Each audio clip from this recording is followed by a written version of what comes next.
본 방송에서 제공하는 투자 정보는 투자 판단에 대한 조언입니다. 방송에서 제공하는 주식의 가치, 가격 상승 및 가격 하락에 대해서는 방송사에서 보장하지 않습니다. 해외 선물 신세계 리턴즈 시청자 여러분 안녕하십니까? 성견 선생입니다. 자, 오늘은 굉장히 중요했던 한 달 전에 있었던 잭슨홀 미팅과 그리고 저번 달 말에 있었던 우리 FOMC 리뷰를 한번 해보도록 하겠습니다. 엄청나게 중요한 내용들이 많기 때문에 그리고 또 이것들이 향후에 시장에 미칠 영향이 지대하기 때문에 리뷰 한번 오늘 1시간 동안 열심히 해보도록 하겠습니다.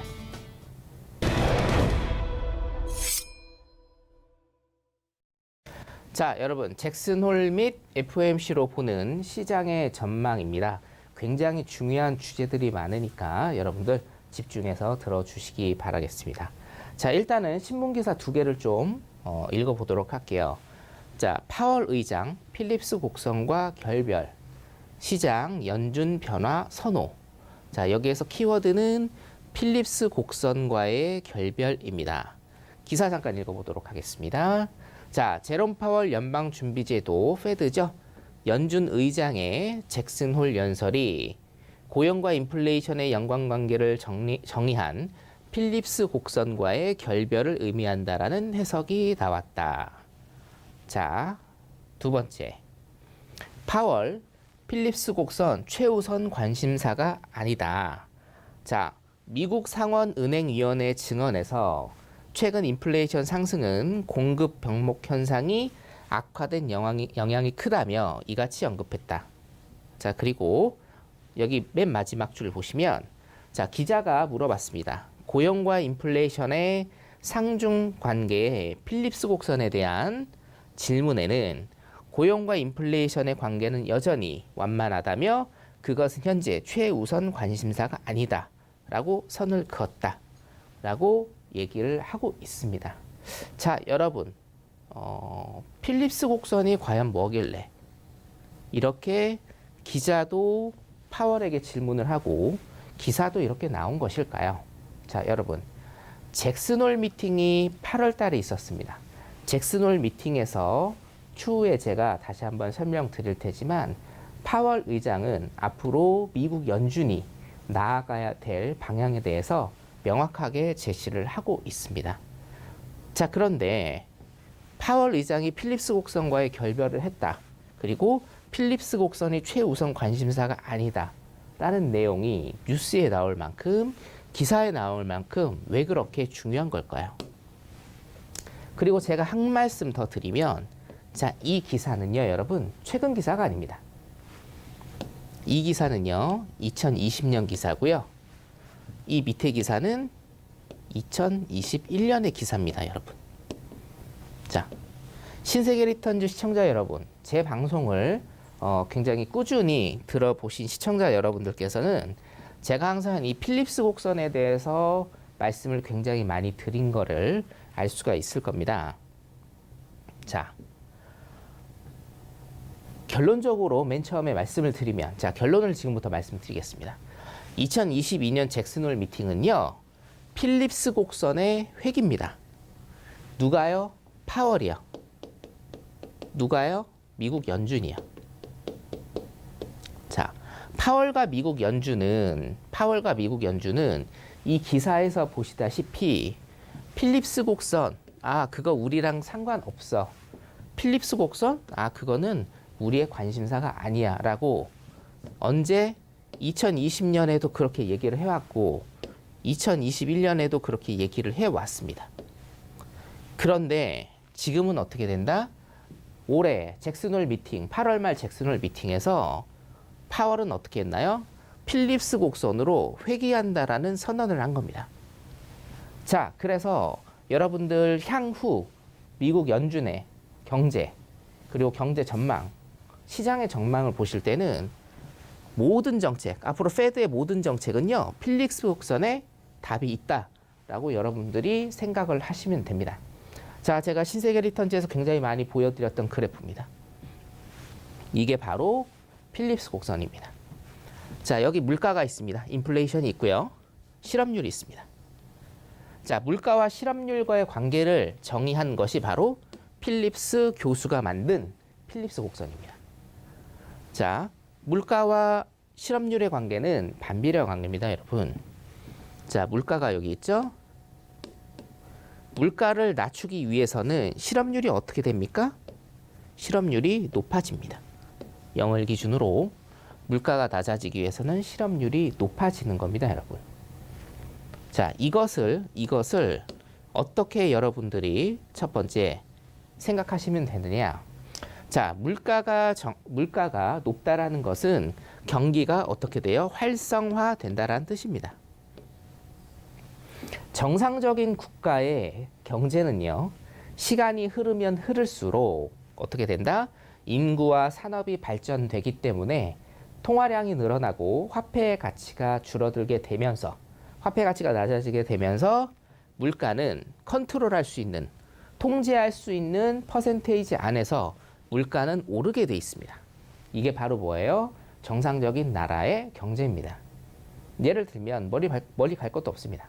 1960년대, 70년대 우리 압구정에 있는 아파트의 가격과 현재 압구정에 있는 아파트의 가격 어떻게 됩니까? 자산 가치는 굉장히 많이 늘어났고, 그렇죠? 자, 60년대, 70년대 1억이란 돈과 현재 1억이란 돈은 어떻게 돼요? 비교를 할 수 없을 만큼 어떻게 됩니까? 60년대, 70년대 1억이 굉장히 가치가 높죠. 그렇죠? 자, 시간이 지나면 지날수록 화폐의 가치는 낮아지고 자산의 가치는 올라가고 물가는 통제할 수 있는 범위 내에서 올라가는 것이 뭐다? 정상적인 국가의 경제 흐름입니다.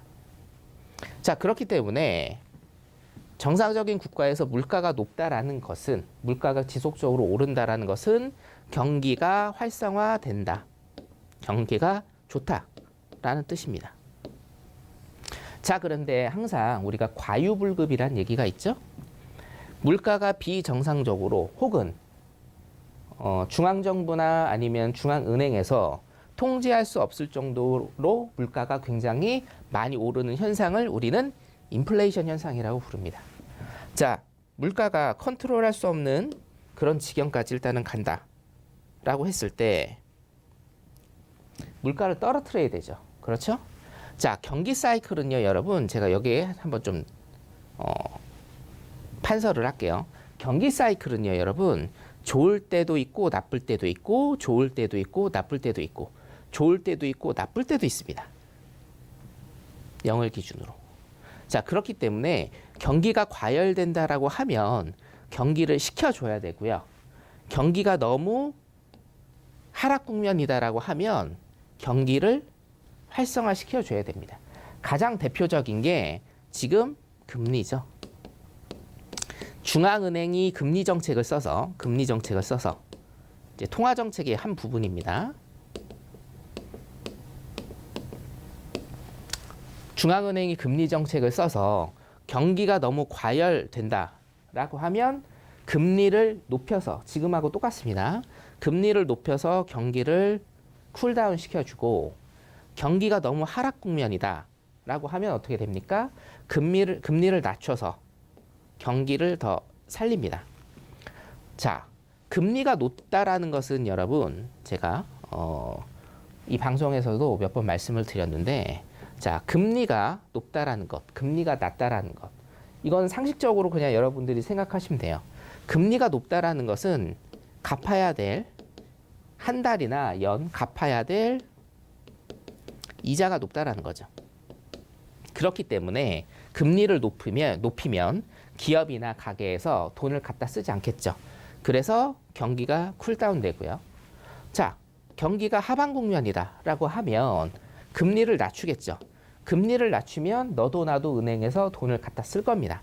그래서 어떻게 됩니까? 통화량이 돌면서 경기가 좋아지는 이런 사이클의 구조를 항상 경제는 가지고 있다라는 겁니다.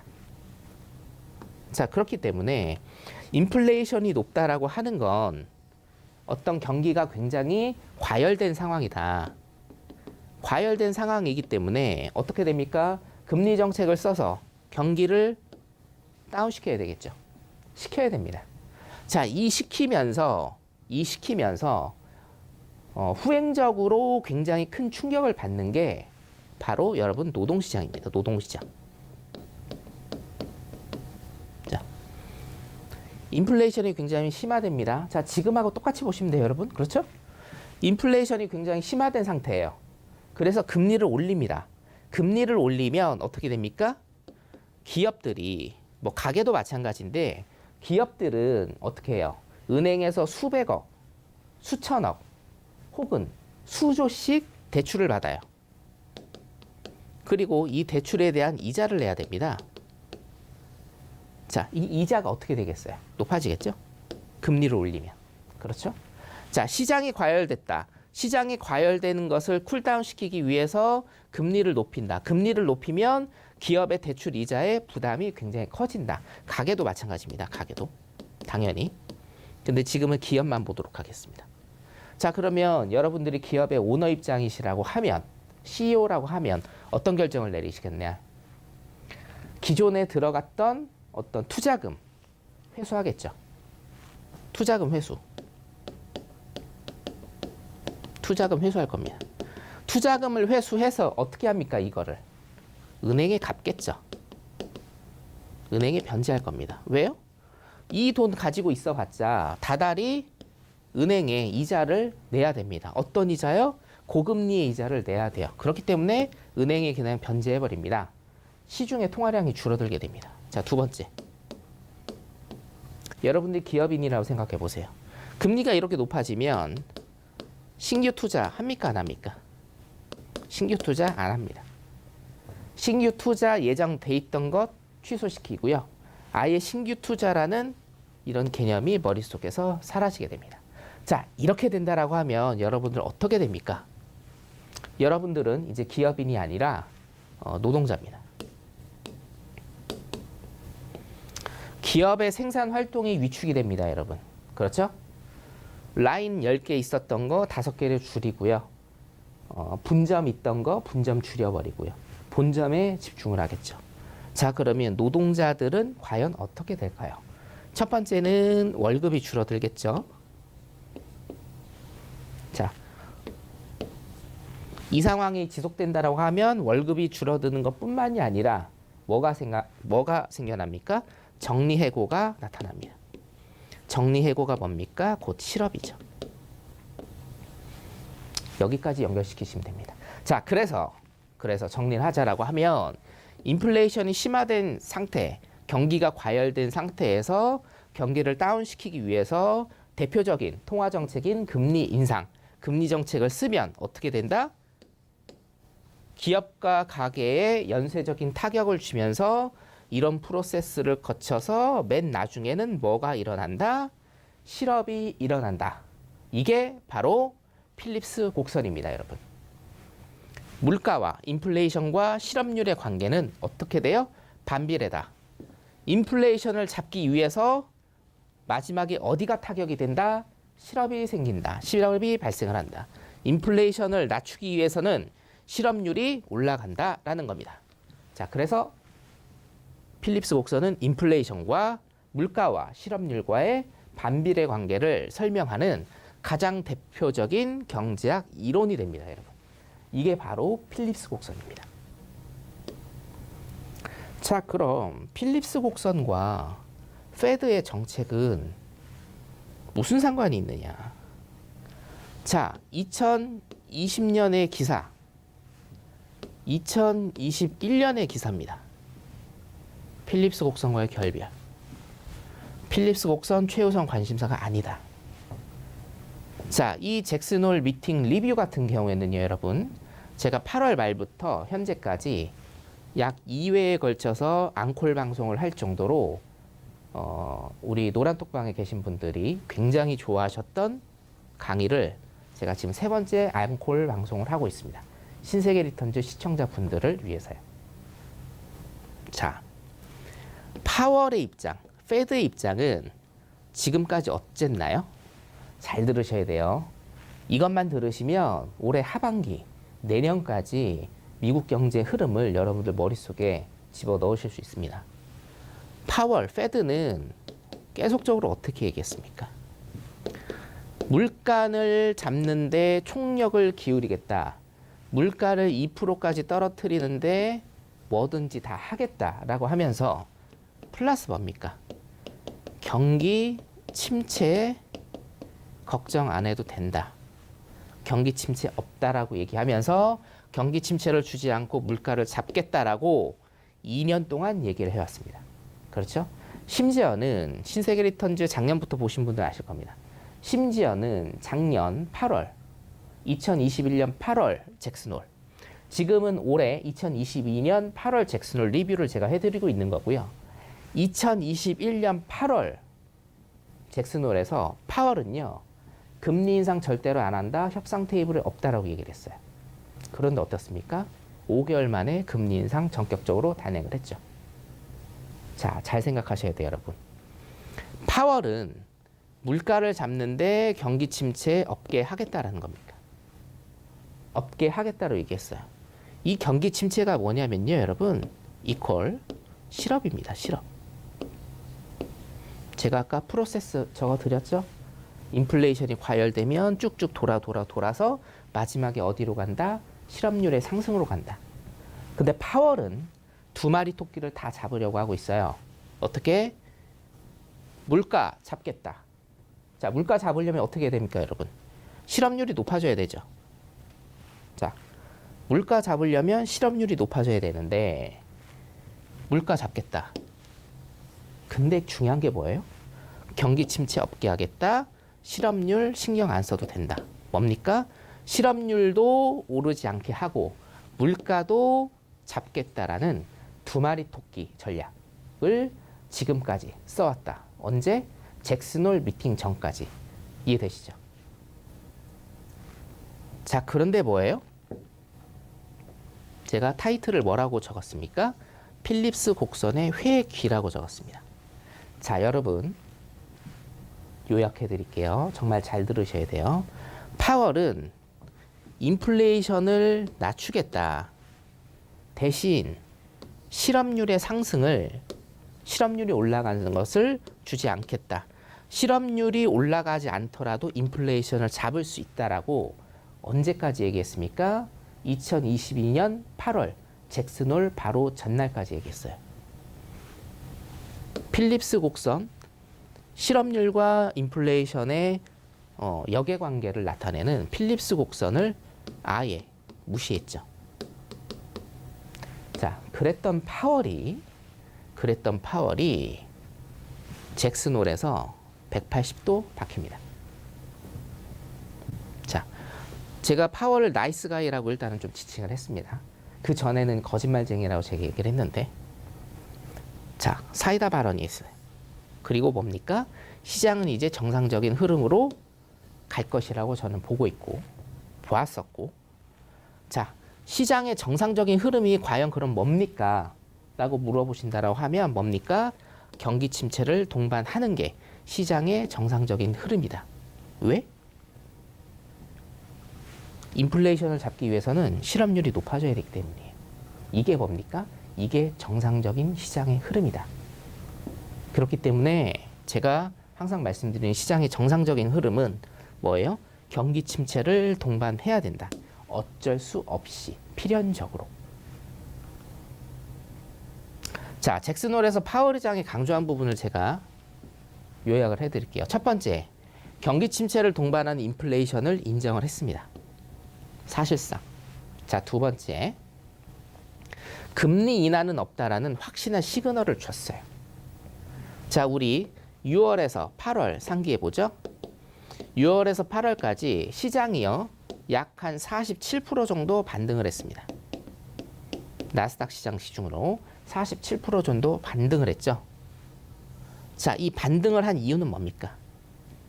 시장이 두 달 동안 크게 상승을 한 이유는 뭐예요? 바로 금리 인하.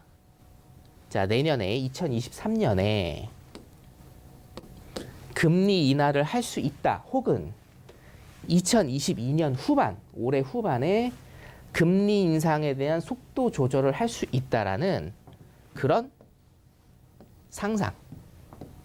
상상으로 6월, 8월에 약 한 47%의 떨어진 것에 대한 약 47%의 큰 반등이 나온 겁니다.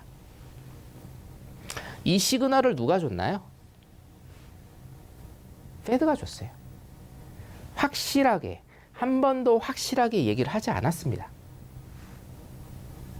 자, 그래서 뭐예요? 시장의 상승, 6월에서 8월까지의 시장의 상승은 정말 금리에 관한 모호한 스탠스를 취하는 페드의 희망 고문과 자, 금리의 속도 조절 그리고 금리 인하를 원하는 측의 상상이 빚어낸 합작품이라고 저는 봤고 결론적으로 이게 맞았습니다. 그렇죠? 여러분, 하락하는 장에서 기술적 반등이 세게 나왔어요. 6월, 8월에. 9월 초에 제가 방송 출연해서 뭐라고 말씀드렸어요? 9월에 나스닥 대폭락한다. 그렇죠? 어떻게 됐습니까? 폭락했습니다. 하나하나 068 포인트 깼죠? 깼습니다.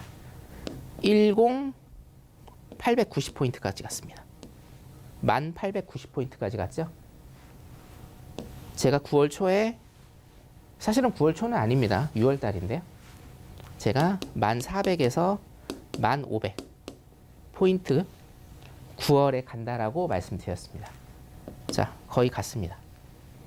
시장이 오를 때도 저는 대세 하락을 말씀을 드렸어요. 왜? 신기루입니다. 신기루. 6월, 8월의 상승은요. 신기루였습니다. 여러분.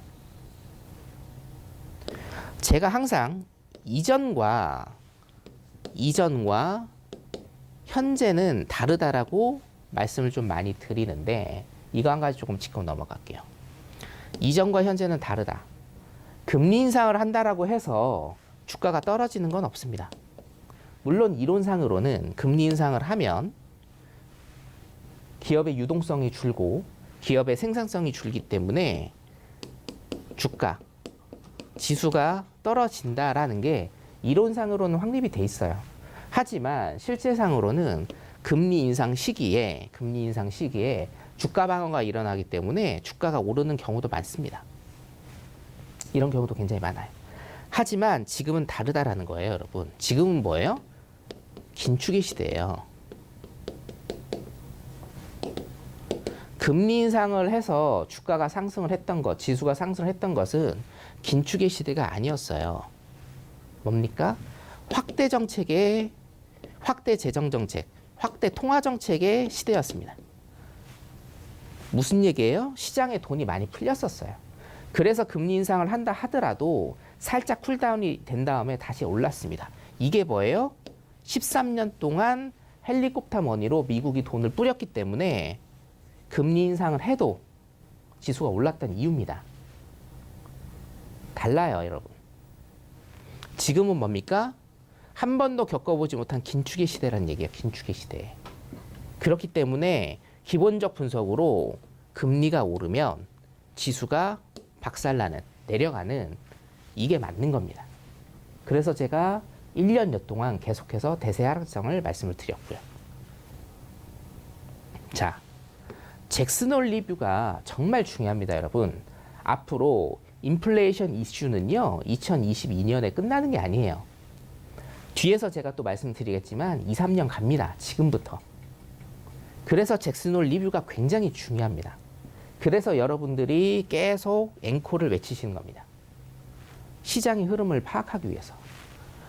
자, 한 글자도 버릴 것 없이 간결하고 단호한 문장이었습니다. 왜요? 전 세계 이목이 파월의 입을 주목하고 있는데 단 8분 만에 A4 용지 3장 읽고 그냥 내려갔습니다. A4 용지 3장 읽고 그냥 내려갔어요. 전 세계의 눈과 귀가 이 사람의 입을 지켜봤는데 8분 만에 자기 할 말만 하고요. A4 용지 3장 읽고 내려갔습니다. 얼마나 단호한 의지입니까, 여러분? 그래서 한 글자도 버리시면 안 됩니다. 그 버리시면 안 되는 것 중에 제가 뽑은 겁니다. 첫 번째, 위에는 서문이니까 그냥 넘어가겠습니다. 자, FOMC는 미 연준은 물가 2%입니다. 물가 2%를 달성하기 위해서 굉장히 노력을 할 것이다 라는 거고요. 그러니까 지금 FOMC는 뭐예요? 포커스가 물가 2%로 내려가는 데에만 집중할 것이다. 자, 두 번째, 세 번째도 굉장히 중요한데요, 여러분. 자, 높은 이자, 높은 금리입니다. 그리고 저성장입니다. 굉장히 중요한 단어예요. 저성장. 기업의 생산성이 낮춰진다는 얘기죠. 그리고 제일 중요한 문장입니다. 사실상 제가 기다렸던 단어인데요. 조금 시적으로 표현을 했어요.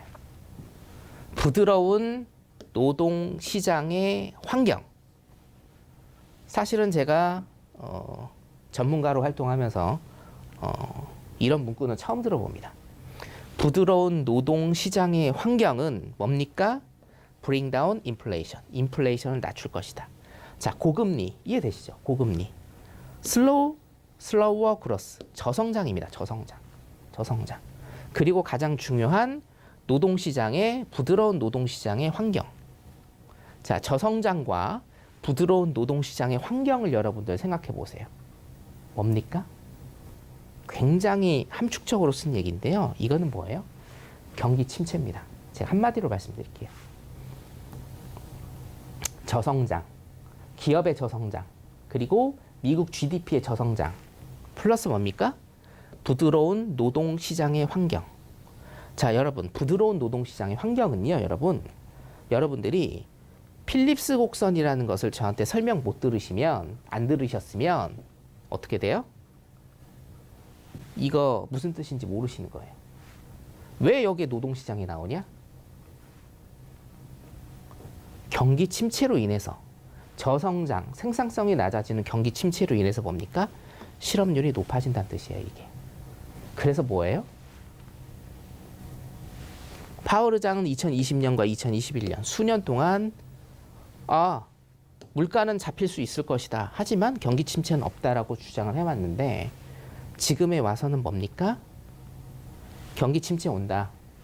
그리고 뭐예요? 실업률 높아질 것이다. 이게 핵심이다.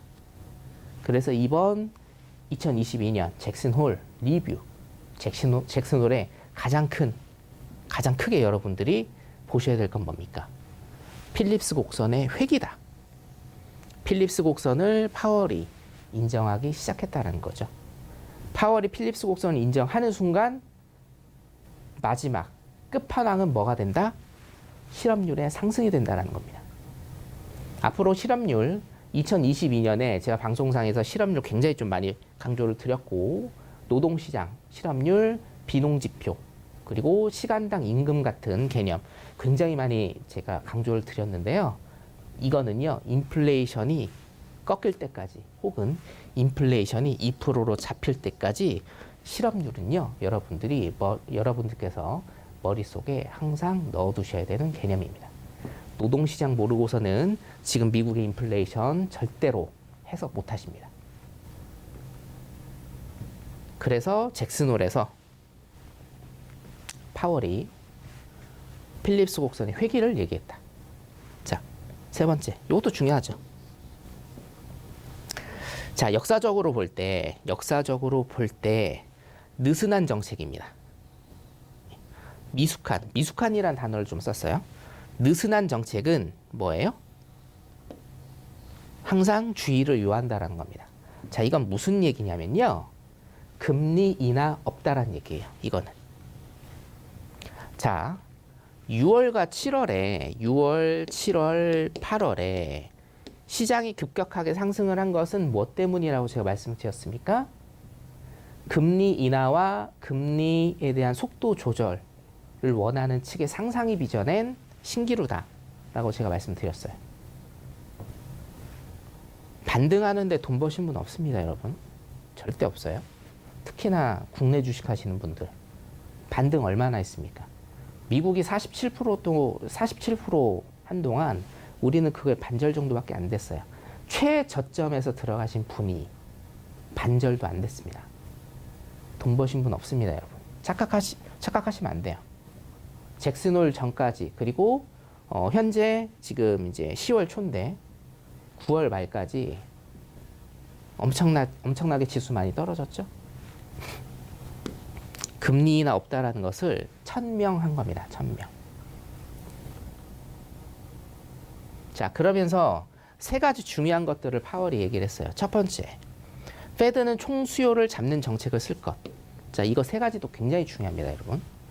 페드는 총수요를 잡는 정책을 쓸 것입니다.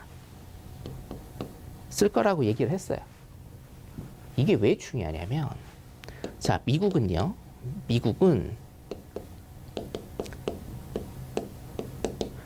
내수 경제로 먹고 사는 나라입니다. 내수 경제로. 내수 경제가 전체 경제 60% 정도 차지합니다.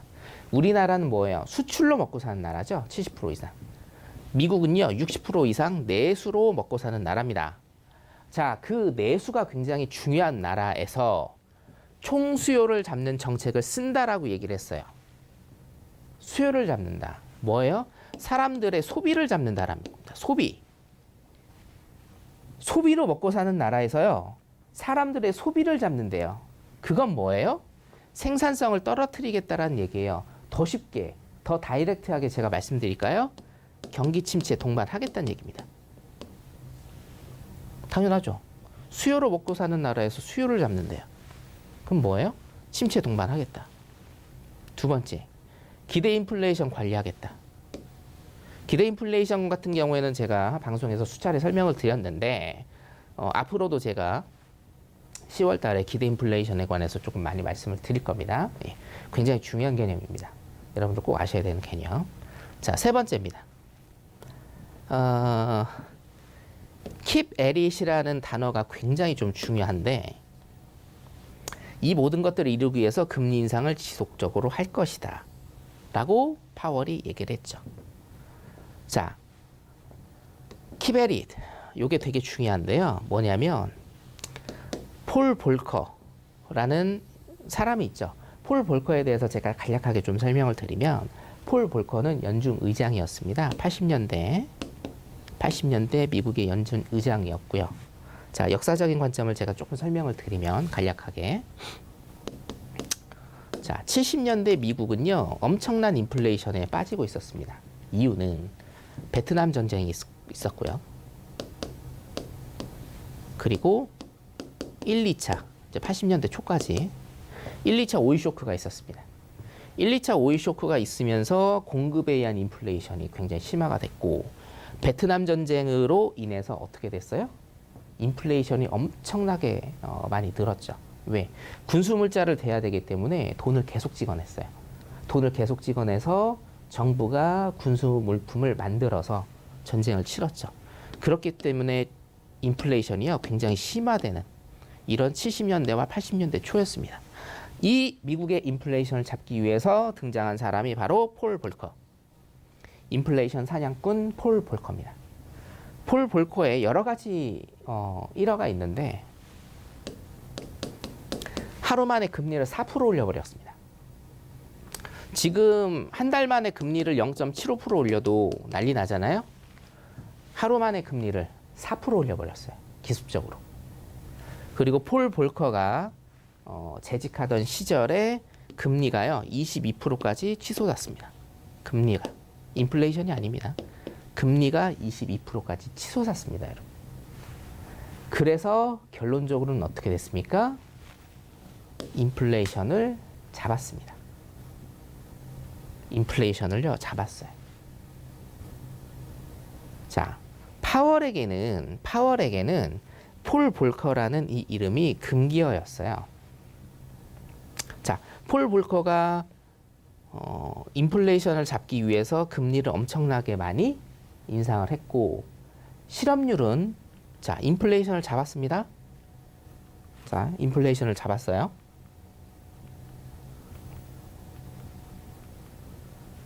인플레이션을 잡았습니다. 그럼 어떻게 됐겠어요? 실업률이 엄청 치솟았겠죠. 그렇기 때문에 파월에게는 폴 볼커라는 이름이요, 금기어였습니다. 왜? 인플레이션을 잡기 위해서는 실업률이 치솟아야 되는데, 자기는 어떻게 하겠다? 인플레이션은 잡는데 실업률은 올라가지 않게 하겠다. 경기 침체 오지 않게 하겠다. 라고 했기 때문에 폴 볼커는요, 이 이름 자체가 금기어였습니다. 자, 근데 이번 잭슨 홀 미팅에서 파월이 8분 만에 끝냈고 A4 용지 3장만 읽고 내려갔는데 거기에 폴 볼커에 대한 언급이요. 두 문단이나 나옵니다. 두 문단이나 나옵니다, 여러분. 네. 뭡니까? 폴 볼커처럼 금리 인상을 지속적으로 하겠다는 얘기예요. 지속적으로 하겠다. 인플레이션, 이렇게 개인 소비 지출, PCE 기준으로, 근원 PC 기준으로 인플레이션 2%까지 어떻게 해야겠다? 그냥 뚫고 나가겠다라는 강력한 의지의 표현입니다. 이게 잭슨 홀 미팅에서 나온 거죠.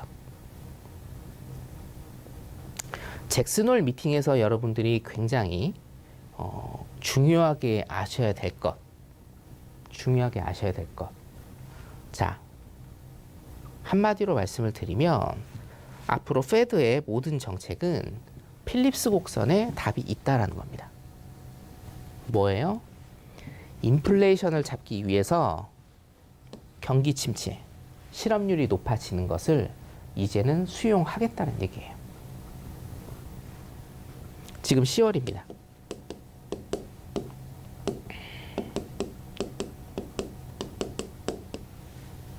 자, 9월에 0.75% 금리 단행했습니다. 자, 11월에 FOMC 있죠? 12월에도 있습니다. 11월에 0.75% 올린다라는 게 일단은 다수 중론입니다. 인플레이션을 잡기 위해서는 실업률이요 높아져야 돼요. 그래서 제가 항상 방송에서 실업률 강조드리는 겁니다. 인플레이션을 알기 위해서 인플레이션이 잡히는지 안 잡히는지가 시장의 지금 큰 이슈죠. 세계적인 큰 이슈예요. 여러분들도 아셔야 된다 이 얘기예요. 특히나 국내 주식 하시는 분들도 아셔야 된다 이겁니다. 국내 주식 왜 오르나요? 왜 내리나요? 이건 뭐예요? 미국 시장에 답이 다 있는 거예요. 인플레이션을 잡기 위해서는 실업률이 높아져야 된다. 제가 오늘 이 시간에만 한 10번 정도 말씀드리고 있죠. 그렇기 때문에 미국의 인플레이션을 이해하기 위해서는 실업률이 어떻게 되느냐. 이 과정을 여러분들이 아셔야 하고 지금 8월 말에 있는 잭슨 홀 미팅 리뷰가 지금까지 유효하고 앞으로도 더 중요한 이유는 뭡니까? 앞으로 미국 연준이 금리를 어떻게 할 것인지에 대한 확실한 답을 줬기 때문이에요. 금리 인상 계속한다. 언제까지? 인플레이션율이 2% 될 때까지 금리 인상 계속한다. 그리고 금리 인하 혹은 금리 속도 조절 아직 없다라는 겁니다. 유효하다라는 거예요. 8월 말에 잭슨 홀 미팅이 향후 1년, 2년, 3년의 페드의 움직임에 대한 전체적인 틀을 만들어 줬다라는 겁니다, 여러분. 그래서 잭슨 홀 미팅이 굉장히 중요합니다. 이해되셨나요? 자, FOMC 리뷰를 잠깐 좀 제가 해드릴게요. FOMC 리뷰를. 자, 잭슨 홀 미팅이 나온 다음에 FOMC 리뷰가 있었죠. FOMC가 있었습니다. 그 다음에 시장 어떻게 됐습니까? 급락을 했죠. 급락. 자, 파월이 8월 말에 이렇게 얘기를 했음에도 불구하고 시장은요 믿지 않았어요. 물론 이제 하락장은 맞았는데 믿질 않았죠. 자, 그래서 FOMC에서 파월이 직접적으로 한 방 더 먹입니다. 첫 번째, 올해 말 금리 4.4%까지 올린다. 자, 10월 초입니다. 지금이요. 10월 초 현재 금리가 3.25예요. FOMC가 올해 2번 남았습니다. 2번 남았는데 4.4%까지 올린답니다, 여러분.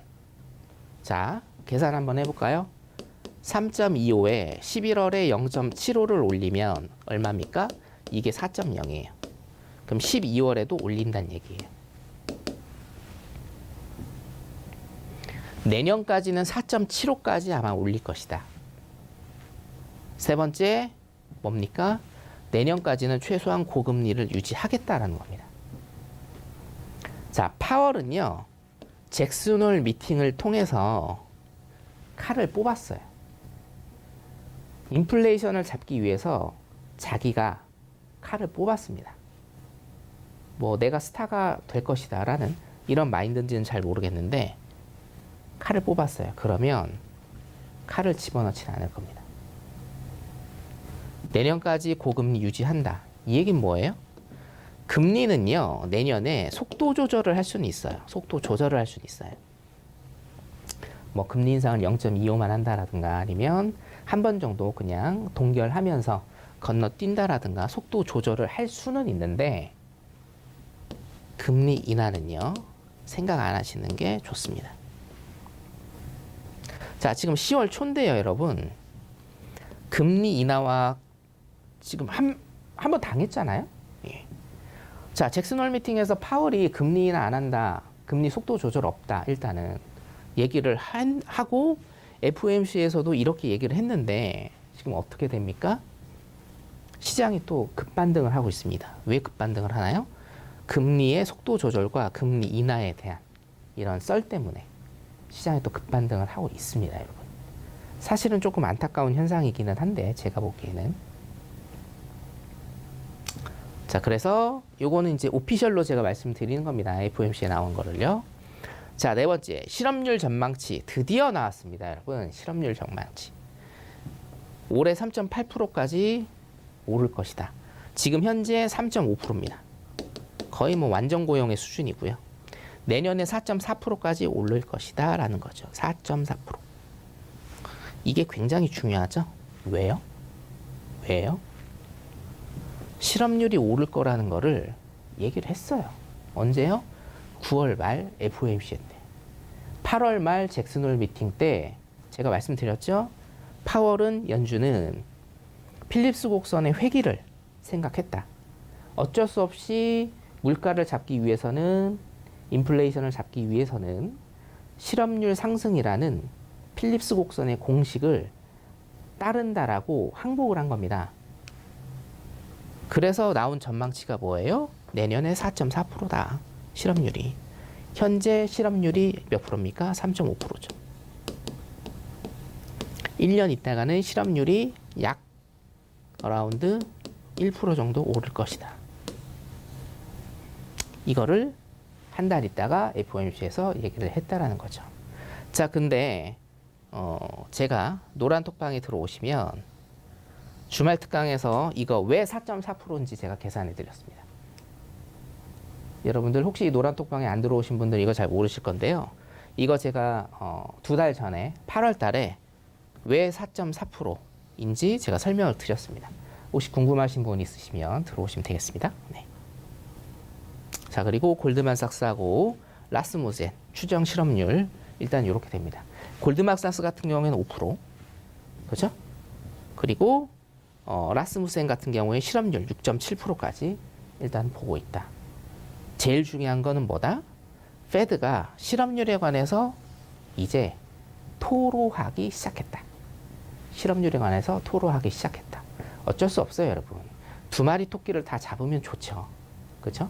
두 마리 토끼를 다 잡는 건 좋은데 이 흐름이라는 거, 이론이라는 것은 대세적으로 그걸 거스릴 수는 없습니다.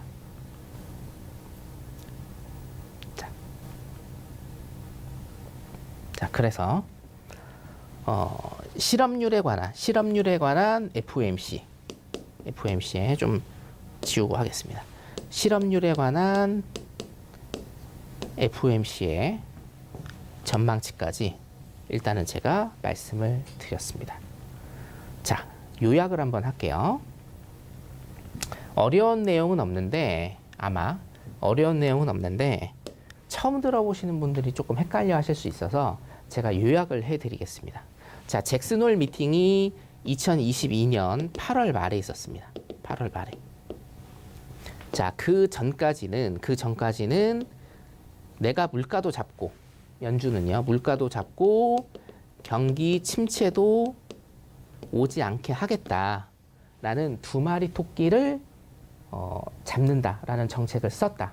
근데 이 정책은 원래 맞지 않는 것이다. 왜? 필립스 곡선이라는 것에 답이 있다. 물가를 잡으려면 경기 침체를 동반해서 실업률이 높아져야 된다라는 게 경제학적 이론인데 파월은 뭡니까? 이 이론을 싸그리 무시하고 뭡니까?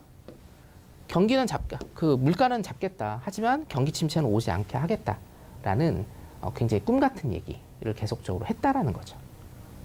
자, 근데 이번에 잭슨홀 미팅에서 어떻게 얘기를 했느냐? 잭슨홀 미팅에서 여기 보시다시피 자, 2%의 물가를 잡기 위해서 2%까지의 물가를 잡기 위해서 뭡니까? 여기에만 포커스를 맞춰서 집중할 것이다. 그럼 어떻게 포커스를 맞출 것이냐? 금리 인상이죠. 고금리와 저성장 그리고 부드러운 노동 시장의 컨디션, 환경. 이게 뭐다? 고금리, 금리 계속 올린다. 저성장. 그리고 저성장은 경기 침체. 그 다음에 부드러운 노동 시장의 컨디션은 뭐다? 이게 실업률이다. 결론적으로는 뭡니까? 인플레이션을 잡기 위해서 경기 침체가 어쩔 수 없이 동반돼야 된다라는 것을 얘기를 했다. 그래서 이번 잭슨홀 미팅의 리뷰는 한마디로 파월과 페드가 필립스 곡선에 대한 회귀를 한 것이다. 물가를 잡기 위해서는 실업률이 높아지는, 물가를 잡기 위해서는 경기 침체가 동반이 되고 결론적으로 끝판왕 실업률이 상승을 하는 이런 프로세스로 가게 된다. 그렇기 때문에 페드는 지금 어떻게 되겠습니까? 어떤 정책을 펴겠습니까? 어떻게 액션을 취하겠습니까, 여러분? 계속적인 금리 상승 그리고 경기 침체를 동반한 실업률의 상승까지 이어질 것이다. 이렇게 여러분들께서 기억을 하시고 정리해서 시장에 대응하시면 되겠습니다.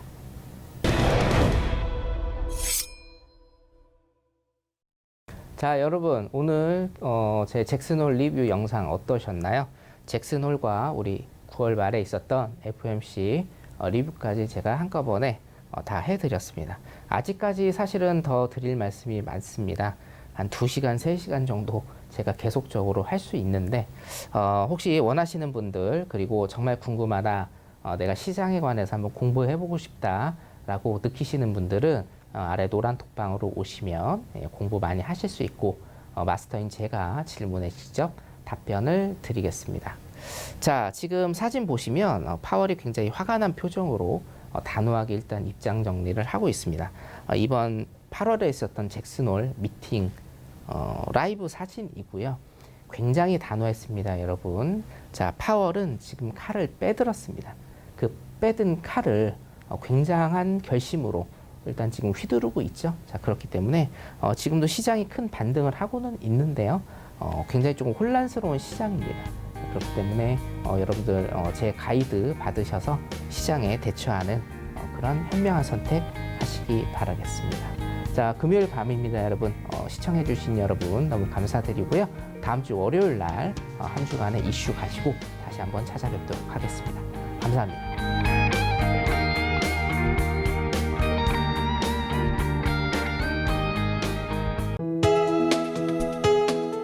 본 방송에서 제공하는 투자 정보는 투자 판단에 대한 조언입니다. 방송에서 제공하는 주식의 가치, 가격 상승 및 가격 하락에 대해서는 방송사에서 보장하지 않습니다.